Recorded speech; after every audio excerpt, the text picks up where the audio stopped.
माज महला पंजवा। सगल संतन पह वस्त एक मांगो। धन धन गुरु अर्जन देव जी महाराज 99वें अंग के ऊपर जो आखिरी शब्द है साध संगत जी बहुत ही प्यार से कृपा करके हमें समझा रहे हैं। आम तौर पे आजकल के माहौल में तो ख़ास तौर पे इतनी निंदा चुगली हो रही है संतों महापुरुषों की, साधुओं की, कि कोई कहने की हद ही नहीं। जिसको मिलता है मुंह उठा के संतों महापुरुषों के बारे में गलत मलत बोलना शुरू कर देता है। आप कुछ करना नहीं, और अगर कोई कुछ कर रहा है तो उसे करने ही नहीं देना। और ये समझ लीजिए कि इतना जलन, इतना द्वेष लोगों के अंदर आ चुका है कि बंदगी वाला, भक्ति वाला पहले तो होता ही था, आज तो और बढ़ता चला जा रहा है क्योंकि मीडिया का युग इतना है। तो लेकिन इस शब्द के अंदर गुरु महाराज बड़े प्यार से समझा रहे हैं संतों महापुरुषों की वडियाई क्या है, और बड़े प्यार से समझा रहे हैं कि संतों महापुरुषों का हमारे जीवन में क्या एक रोल कितना बड़ा है। तो आओ बड़े प्यार से समझते हैं। सगल संतन पह वस्त एक मागो। हम सारे संतों में, देखो क्या महाराज ने वर्ड यूज़ किया, सगल संतन पह। हम सारे संतों महापुरुषों से एक ही वस्तु मांगते हैं, उनके जो चरण धूड़ी है उसके अंदर हम एक ही चीज़ मांगते हैं। क्या मांगते हैं? महापुरुषों से करो बेनंती मान त्यागो। क्या बात है। देखो कहते हैं हम बेनती करते हैं कि हमारा मान त्याग दो, कि हमारा अहंकार ख़त्म हो जाए, कि हमारी जो ईगो है, जो हमारी मैं है, वो दूर हो जाए। मैं बेनती करता हूँ। देखो करो बेनंती। आप गुरु हैं और संतों महापुरुषों के चरणों में बेनती कर रहे हैं, और हम तो कैसे हुक्म चलाते हैं, ये कर दो वो कर दो। अगर घर में कभी अखंड पाठ कराना हो तो हम तो हुक्म चलाएंगे, ज्ञानी जी ये करो, ज्ञानी जी वो नहीं किया, ज्ञानी जी।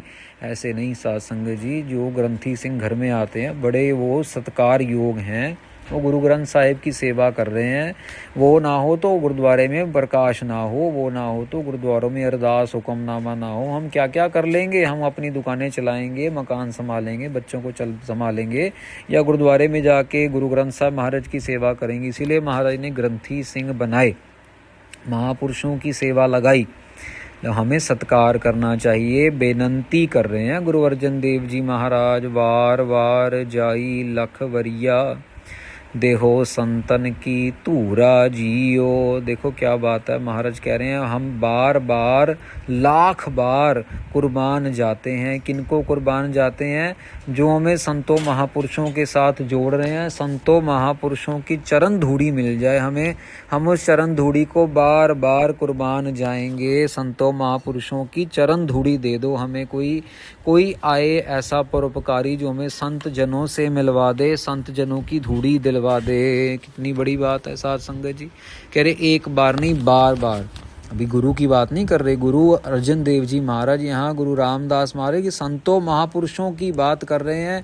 गुरु रामदास महाराज कोई वो संत कह रहे हैं, बाबा बुड्ढा जी महाराज को वो संत कह रहे हैं, और जो गुरु घर में उस टाइम गुरसिख थे उन सबको महाराज बहुत वडियाई दे रहे हैं। तुम दाते तुम पुरख विधाते, तुम ही दाते हो अकाल पुरख वाहिगुरु जी, परिपूर्ण परमेश्वर तुम ही विधाते हो। तुम विधाता मतलब विधि लिखने वाला, जो हमारी किस्मत लिखते हैं, जो हमारा विधान लिखते हैं। जैसे कॉन्स्टिट्यूशन होता है ना साध संगत जी, तो सारा लिखा कॉन्स्टिट्यूशन में, एक छोटे से छोटा कानून, बड़े से बड़ी सज़ा, सब कुछ उसमें लिखी है।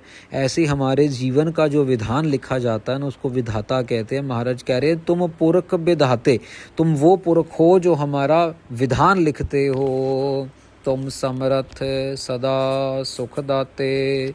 महाराज आप समर्थ हो, आपके पास सारी शक्तियाँ हैं, और आप सदा सुख दाते, आप सुखों को देने वाले हो, और आप दुखों को, अब साध संगत जी सुख होंगे तो दुख नहीं होंगे।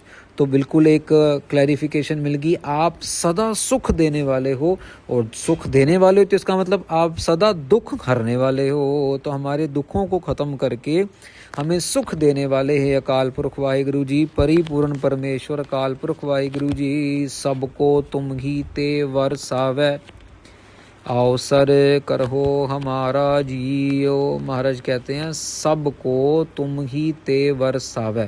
साध संगत जी जब बरसात होती है ना, और चारों तरफ बराबर होती है, ऐसा नहीं कि भाई कहीं पे कम हो रही है, अमीर को ज़्यादा मिल रही है, गरीब को कम मिल रही है, या ऐसा नहीं कि जहाँ रेगिस्तान है वहाँ पे ज़्यादा हो रही है और जहाँ समुंदर है वहाँ पे कम हो रही है। नहीं, बरसात होती तो एक ही तरह सारी जगह एक ही जैसी होती है। महाराज कह रहे हैं आप भी सबके ऊपर कृपा एक जैसी ही करते हो, तो हमारे कर्म हैं पुट्ठे सीधे जो हम काम करते रहते हैं, अपना नुकसान हम आप करते हैं, वो तो हमारे गलत कर्म है महाराज। अवसर करहो हमारा पूरा जियो, जो हमें ये अवसर मिला है, जो हमें अवसर मिला है, जूनी मिली है, मनुष्य जन्म मिला है, ये आप हमारा पूरा कर देते हैं, सफल कर देते हैं महाराज। हमारा धरती पे आना सफल कर देते हैं।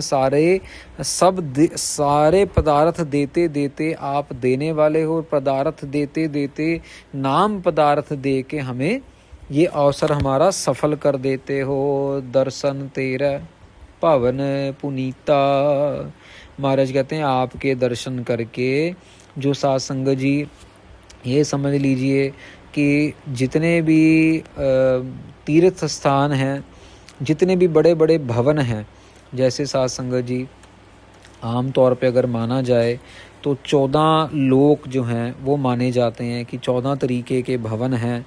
महाराज कह रहे हैं कि 14 के 14 लोकों की पवित्रता, जैसे आप समझ लीजिए कोई गंगा दर्शन करने गया, कोई यमुना स्नान करने गया, जो वहाँ के स्नान का फल है महाराज वो आपके दर्शनों से वैसे ही मिल जाता है। हे अकाल पुरख वाहिगुरु जी, हम पवित्र हो जाते हैं। आत्मगढ़ बिखम तिना ही जीता, महाराज कहते हैं आपके दर्शन करते करते ही आत्मगढ़, आत्मगढ़ मतलब गढ़ पता है साध संगत जी, गढ़ कहते हैं किले को। यहाँ महाराज कह रहे हैं हमारी आत्मा का जो किला है, मतलब कि जो मन है, जो बहुत ही मुश्किल है उसको जीतना। आप जंग लड़के को बड़े से बड़ा किला तो जीत लेंगे जो धरती के ऊपर है, बड़ी बड़ी सेनाएं ले जाके, लेकिन वही सेनापति, वही सैनिक, वही राजा जब मन से लड़ाई करने की आती है ना बारी, तो बड़े बड़े हार जाते हैं साध संगत जी। मन से हारना बहुत, मन से जीतना बहुत कठिन है। यहाँ भी महाराज कह रहे हैं आत्मगढ़ बिखम तिना ही जीता। महाराज कहते जो बहुत मुश्किल है आत्मगढ़, आत्मा वाले किले को, मन के किले को जीतना बहुत मुश्किल है, लेकिन आपके संतों महापुरुषों ने, हमने आपके दर्शन करते ही वो भी जीत लिया है। तुम दाते तुम पुरख विधाते, तुद जेवड़ अवर न सूरा जियो। हे अकाल पुरख वाहिगुरु जी, हे परिपूर्ण परमेश्वर जी, आप दाते हो, सब कुछ देने वाले हो, आप बहुत बड़े विधाते हो।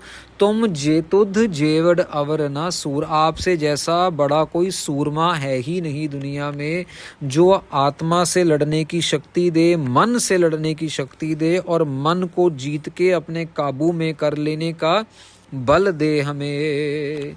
रेन संतन की मेरा मुख लागी। देखो साध संगत जी, हम तो बाजार कभी जाएं, बाहर जाएं, औरत लोग जब भी जाती हैं तो आते सार साबुन वाबुन से मुंह धोती हैं, अरे बड़ा पोल्यूशन है, बड़ी मिट्टी है, बड़ा ये है, बड़ा वो है।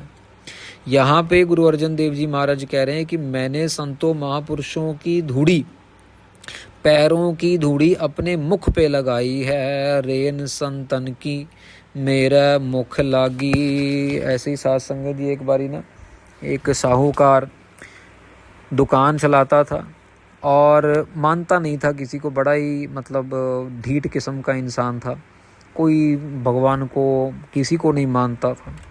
पर उसकी दुकान के आगे से ना रोज़ाना सुबह एक महापुरुष निकला करते, और महापुरुषों की जो, क्योंकि पहले कच्ची सड़कें होती थी, कच्चा मैदान, महापुरुषों के पैरों से जो मिट्टी उड़ती थी ना वो उसके दुकान पे थोड़ी बहुत उड़ के चली जाती थी। तो कभी उसका जो दुकान का ठिया होता था, जिसको हम हट्टी कह देते हैं, तो कभी गल्ला होता था, वो जहाँ पे बैठ के टेबल पे पैसे वैसे गिनते हैं, रखते हैं, वहाँ पे मिट्टी पड़ जाती। अब ये इसके भी हाथ वाथ लगते तो मिट्टी पड़ती महापुरुषों की। कई साल ये सिलसिला चलता रहा और कई साल उसने किसी को माना ही नहीं, वो ढीठ का ढीठ रहा। अंतिम समय आया, जब मौत आई, ले गए जमदूत पकड़ के, अब हिसाब किताब लगा रहे हैं, और हिसाब किताब में तो इसने कोई पुण्य कर्म किया ही नहीं, तो इसको नरकों में फेंको भाई। अब जब नरक में फेंकने जाते हैं तो नरक के अंदर इनको एंट्री नहीं मिल रही, जाने ही नहीं दे रहे अंदर। कहते नहीं भाई तेरी यहाँ जगह नहीं, बाहर जा, तू चल वापस जा, हिसाब किताब दोबारा करवा अपना। कहते मेरे को तो यहाँ धक्का दे दिया उन्होंने। कहते नहीं बाहर जाओ, वहाँ यहाँ नहीं आ सकते तुम। वो वापस जाते हैं, कहते मेरे को तो अंदर नहीं जाने दे रहे। कई बार ऐसा हुआ। वो चित्रगुप्त हैरान है कि भाई यार ये हो क्या रहा है, इसके कर्म में तो कुछ है ही नहीं, कुछ किया ही नहीं, ना कोई दान किया, ना कोई पुण्य किया, नाम तो क्या जपना था, किसी संत महापुरुष की कोई सेवा नहीं की, अपने घर में भी झगड़ा करता रहा, बस पैसा पैसा पैसा पैसा, पैसे में लिपट रहा है क्या। दोबारा हिसाब किताब लगाया, पिक्चर चलाई, रिवाइंड किया और कैमरा सारा, देखते हैं कि कई साल तक एक महापुरुषों की चरण धूड़ी जो है इसके माथे पे पड़ती रही, इसके हाथ पे आती रही, इसकी दुकान पे आती रही। जब देखा पता लगा रे बाप, महापुरुषों की चरण धूड़ी इसको मिल रही थी, इस करके ये तो जा ही नहीं सकता नरकों में, इसको तो वापस भेजो, दोबारा चांस मिलेगा, नाम जपे, अपना भक्ति करे, बंदगी करे, और फिर इसका जो है जो हिसाब किताब करेंगे दोबारा, तो साध संगत जी उसको दोबारा जन्म मिलता है और उसको भक्ति करने का मौका मिलता है। क्यों? क्योंकि संतों महापुरुषों की चरण धूड़ी उसके चाहे बिना भी उसको तार रही है। इतनी शक्ति है साध संगत जी संतों महापुरुषों की चरण धूड़ी के अंदर। दुर्मत बिनसी को बुद्ध अपागी। महाराज कहते हैं जैसे ही मैंने संतों महापुरुषों की चरण की धूड़ी लगाई, मेरी जो दुर्मत थी, जो खोटी मत थी, महाराज के पास तो खोटी मत है ही नहीं, पर हमारे लिए कह रहे हैं कि अगर तुम भी संतों महापुरुषों साधुओं की सेवा करोगे, संगत करोगे, सच्चे मन से उनकी सेवा करोगे, तो तुम्हारी भी जो दुर्मत है ना, जो तुम्हारी खोटी मत है, वो दूर हो जाएगी। दुर्मत बिनसी, दुर्मत जो एक तो गुरमत है, एक दुर्मत है, मतलब कि भैड़ी मत, वही शराब पीनी है, नशा करना है, पराई औरत के पास जाना है, मांस मच्छी खाना है, लोगों को धोखा देना है, झूठ बोलना है, नुकसान करना है, ज़बरदस्ती औरतों के साथ गलत व्यवहार करना है, माता पिता को गाली गलोच निकालना है, ये दुर्मत है सारी साध संगत। ये सब की सब बिनस गई कुबुद्ध अपागी। महाराज कहते जो कुबुद्ध सी ने, एक तो होती साध संगत जी सतबुद्धि, एक होती है कुबुद्धि मतलब कि माड़ी बुद्धि, वो सब की सब चली गई, दूर हो गई, बिनस गई, दुर्मत भी बिनस गई, कुबुद्धि भी चली गई। और अभाग, एक तो हो गया भाग मतलब अच्छे भाग, चंगे भाग, इसको हम कहते हैं कि वड्डे भाग, और एक हो गया अभाग भी, इसके भाग्य बहुत माड़े हैं। तो महाराज कहते हैं इसके जो अभागी पुना था वो भी दूर हो गया। कब? जब संतों महापुरुषों की चरण धूड़ी के साथ अपने आप को जोड़ा। सच घर बैस रहे गुण गाए, नानक बिन से कूरा जियो। महाराज कहते हैं सच्चे घर में बैठ के रहे गुण गाए, अपने मन के अंदर ध्यान जोड़ के परिपूर्ण अकाल पुरख वाहिगुरु जी के गुण गाए। बिन से नानक बिन से कूरा जियो, सारा का सारा जो कूड़ था ना, जितनी गंदगी थी, जितने बुरे कर्म थे, जितनी बुरी आदतें थी, वो सब की सब दूर हो गई। कब दूर हो गई? जब हम सत्संगत में आए, गुरु घर में आए, गुरु ग्रंथ साहब महाराज के दर्शन किए और गुरु ग्रंथ साहब महाराज की गुरबाणी के साथ अपने आप को जोड़ा। साध संगत जी बड़े प्यार से संतों महापुरुषों की वडियाई करते हुए गुरु अर्जन देव जी महाराज ने शब्द उच्चारण किया है। इसी के साथ ये 99वें अंग का आखिरी शब्द समाप्त होता है। इसके बाद साध संगत जी 100वां अंग जो है 100th अंग, ये अब आरंभ होगा। इसके बाद आप साध संगत जी इसी तरह आपसे सबने अरदास करनी है कि गुरु महाराज मेहर करे। इसी तरह बड़े प्यार से, बड़े चाव से ये गुरु ग्रंथ साहिब महाराज जी की हिंदी में चल रही लड़ीवार कथा महाराज कृपा करके इसी तरह दिन प्रतिदिन हमें ज्ञान देते हुए, हमारे जीवन को प्रकाशमयी करते हुए आगे बढ़ते बढ़ते हम 100वें अंग में पहुँचे हैं। 1430 अंग हैं। 1430 अंग पहुँचते पहुँचते कोशिश करें कि ये हिंदी की कथा सारे हिंदुस्तान तक पहुँचे।